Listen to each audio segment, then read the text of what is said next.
In this lecture, we're going to talk more about building hypotheses. And in my opinion, from a research perspective, especially for those of you students who are in the social sciences program, this is incredibly impactful for why you're required to take this class. So let's start here. I'm writing myself a note here. Okay. So what do we want to do here? We want to learn how to properly build a hypothesis. And then we want to talk about how we build those tests and interpret the results of those tests. So most research that we read and that we design, most of that is built around hypotheses that the researcher has developed and that the researcher has drawn conclusions about based on those hypothesis results. So we're going to get the beginning introduction to that. And then we're going to look at basically a 5-step procedure where we can talk about our sample and that hypothesis test that we conduct and what that can tell us about the population as a whole. Okay, so let's talk about the types of hypotheses that exist. Essentially, when you build a hypothesis for a research paper, you're typically building a null hypothesis and an alternative hypothesis. For the null hypothesis, what you're saying is that you're assuming that that null hypothesis statement that you've developed, that is true, unless there's something to the contrary. The alternative hypothesis is that you're stating something that is the opposite or contradictory to the null hypothesis. So you would only accept that null hypothesis if there was something convincing about it. Typically, what we're talking about is, we're not saying one is ever really true or false. We're just saying we can't reject it or not. So when we are faced to make a choice about a hypothesis, as we see here, typically what we're doing is we're choosing whether the null hypothesis can be rejected or not, or the alternative hypothesis can be rejected or not. As we see at the bottom of this slide here, essentially what one typically has to do is they either are rejecting the null hypothesis, and by rejecting the null hypothesis, they have to accept then the alternative hypothesis, or they can't reject the null hypothesis, and because they can't reject the null hypothesis, they can't accept the alternative hypothesis. So, what does that mean? Well, let's look at an example here with a college textbook. So with a college textbook, we have a price of $127.50. And for that, the student group, right, let's just say it's a concerned students about prices, they believe that despite being told that the average price is $127.50, they think it's actually higher. So let's take the time here to state what the null hypothesis is and the alternative hypothesis. Again, statement that's made by the publisher is that the mean price is $127.50. Student group says bullshit. We think it's higher. That's what they think. They think it's higher. So that's what they're probably going to want to incorporate into their hypothesis. So the null hypothesis is the publisher's claim. So the default is that the publisher was being truthful. So the null is going to be that the mean is $127.50. The alternative hypothesis is that the mean is greater than $127.50. Basically, the alternative hypothesis incorporates the student's belief, the student group's belief, that the mean price is greater. And so, right, we can imagine now we'd be able to build a statistical test that can talk about whether that's true or not. So let's try to understand this graphically. So we have a null hypothesis here then that that this is in fact 127.50, that is the mean, and with this with this as our sample, what we could say is that the initial assumption, again, that the mean price was 127.50, can we reject that or not? Well, there would be a few ways to reject it. Either the mean price, now in general, this is beyond the college textbook example, we could say that the null hypothesis could be rejected if the value was to the left or was less than the stated mean value. We could reject the null hypothesis if it's greater than the mean value, or we could reject it if in either direction it deviates significantly from the mean. So basically, what we could say when we're stating the alternative hypothesis, you can state it as less than, greater than, or not equal to. In the case of the student book example, the students had a belief. The students had a belief that the price was greater than 127.50. And so because they believe that, they don't really care if it's less, and they certainly lose the value of their argument if it's less. And they don't want to be indifferent about it. They just don't want to say it's not equal to that. They're probably trying to make a point in saying, no, prices of textbooks are significantly higher. So because of their belief and because of their agenda, they're probably going to pursue an alternative hypothesis that specifically is looking at this. Do you see, though, what one of the impacts here of what we're starting to build here is that now we can start to take into account a researcher's question. And typically they are concerned about one of these areas, whether it's too far to the left or too far to the right, based on whatever your belief is.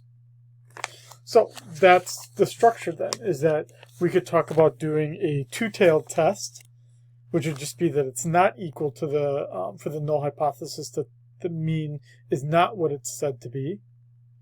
Or we could look at a left-tailed test or a right-tailed test. Again, for the students, we're saying that they have a right-tailed test because they want to show that the mean is greater than what the publishers say it is. If I were a pharmaceutical company and I wanted to say my death rate was lower, then I probably would do a left-tailed test. Or if I was a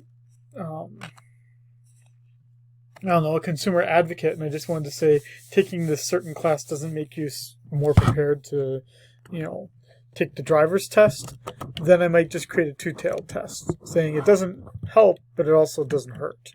That could be a value of doing a two-tailed test. And so here, now we can start to see how would we build that, right? So seeing it here, right, we can start to see how we would, the alternative hypothesis could be anywhere in this region. And there's our rejection. Alternatively, right, and then the two-tailed is going to be both sides. Dividing that difference by 2. Now, there are a few errors that we can make when we're building, when we're testing these hypotheses. We can conduct either a type 1 error or we could do a type 2 error. The type 1 error would be that we rejected the null hypothesis when in fact it was true. The type 2 error would be that we don't reject the null hypothesis when in fact it is not true.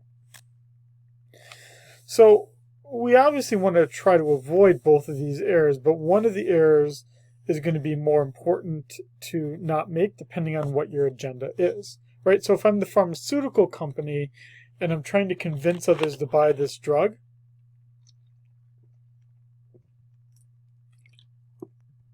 then probably what I really care about, right, is I really want to demonstrate to others that my pharmaceutical drug has a positive impact on people's life. So if my null hypothesis is that it has no impact, then I probably will, in terms of selling my pharmaceutical drug, I'm really not going to want to make a type 2 error, at least for me, the pharmaceutical company that wants to sell my drug. I don't want to make an error where I say that the drug is safe to take when in fact it's not safe to take. Because in terms of sales, I'm going to lose a lot of customers when people start dying off. So the way that we do this is we got to build up what is our rejection region going to be. How confident do we want to be in the results that we state? So that probability, that rejection area, that's also going to be our chances of committing a type 1 error. How are we going to do this? Oh, look at that. We need our test statistics. Z or T, normal or student T distribution. In most of the cases that we're going to look at here, certainly in this chapter, and this being stats 1, it's going to be one or the other. We're not going to really deviate from this too much.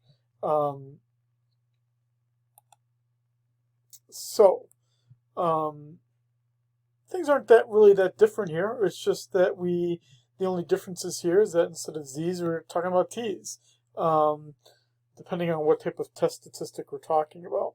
I'm not sure why they felt they need to make a big table here, but that's what they decided to do.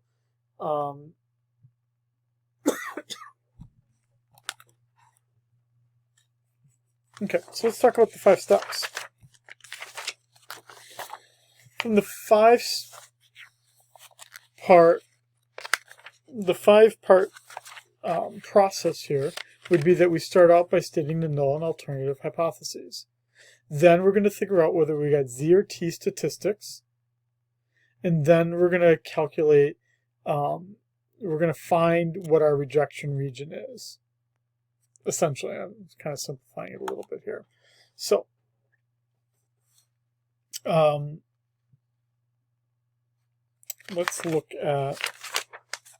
just go to an example here to make our life a little bit easier.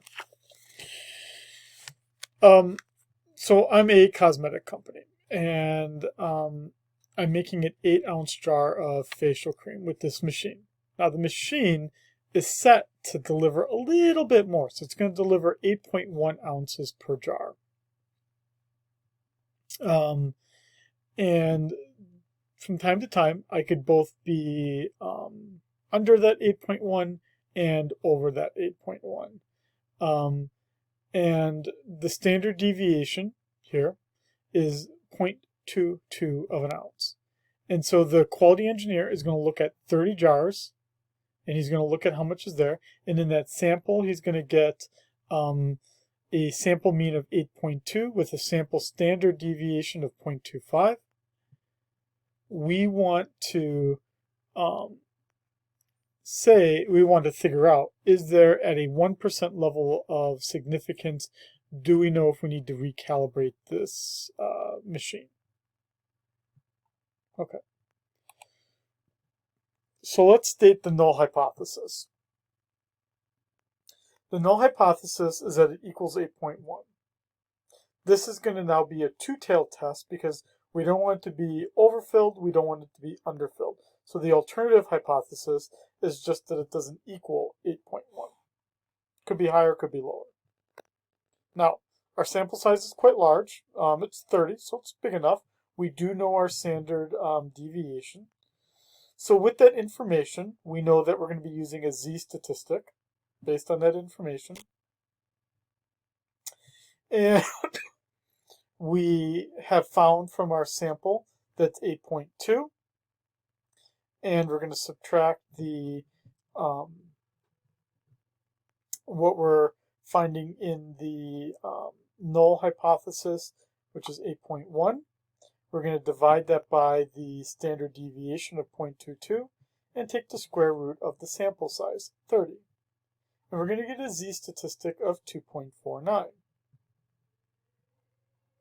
Now, from that 2.49,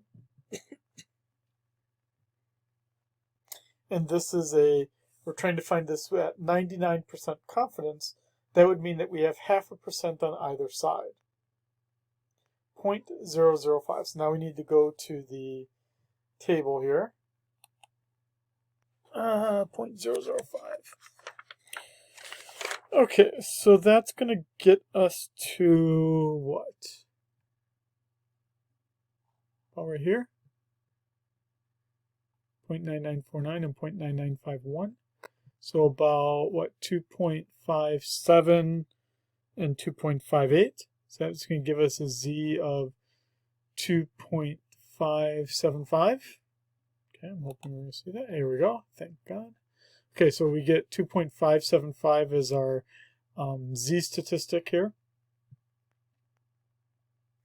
And so then that would mean that our rejection region, at least for our alternative hypothesis, is that we either find a z that is greater than 2.575 all the way to negative infinity, or positive infinity all the way down to 2.575. So that was our rejection region of 2.575. But what we already found over here was that we found a z of 2.49. So look at that. Since in step 5 we're at 2.49, we are not in the rejection region. So we cannot reject the null hypothesis, meaning we can't reject that the mean is 8.1, even though it's 8.2. Because at least at the 99% confidence level, we could still be at 8.1 for the population as a whole, given our sample size of 30. We can't reject the null hypothesis, given our large sample size. Which is essentially what they stated right here. It's just, at this point, statistics, I hope, is getting a little bit more beautiful to you and a little bit less of a chore, and why am I taking this class? Honestly, the class becomes much more interesting when you actually see what you can do with it, and this is what you can do with it. You can imagine any number of business applications or research applications to being able to say what the mean level is with some degree of confidence. Now, what if, we're talking about this in terms of our p-value, meaning that we want to say that if something is true, in this case, what if the null hypothesis is true? What is the probability that we're going to get something that's at least a support of the alternative hypothesis that's in the data? Basically, in some sense, what are the chances that we're going to find things in the tails? So if we want to do that approach where we're trying to find the probability based, again, the probability that if we believe that the null hypothesis is true, what are the chances that we're going to end up in the tails? That's essentially what we're doing here. So we're going to need to identify the null and alternative hypotheses. That's no different than what we've done before. Figure out whether we're going to use a z or a t statistic. Calculate the statistic. Then get the p-value and decide where we are in terms of that rejection region. What are we going to do here? We're going to use the z statistic again if the standard deviation is known. If it's unknown, then we're going to use the t statistic here. When we use a t statistic, we do need to get the degrees of freedom. That's going to be our n value minus 1 is going to be our degrees of freedom. So, we're going to see this as we get to the problems for this chapter. But what that's going to allow us to do is that we're then going to calculate whether our sample is within that tail or not, either on either side or on a one-tail test. Okay, I think, again, for this chapter as well, working through the problems is going to be more useful than me having delivered this lecture, and you'll see a bit more of the relevance of the material here.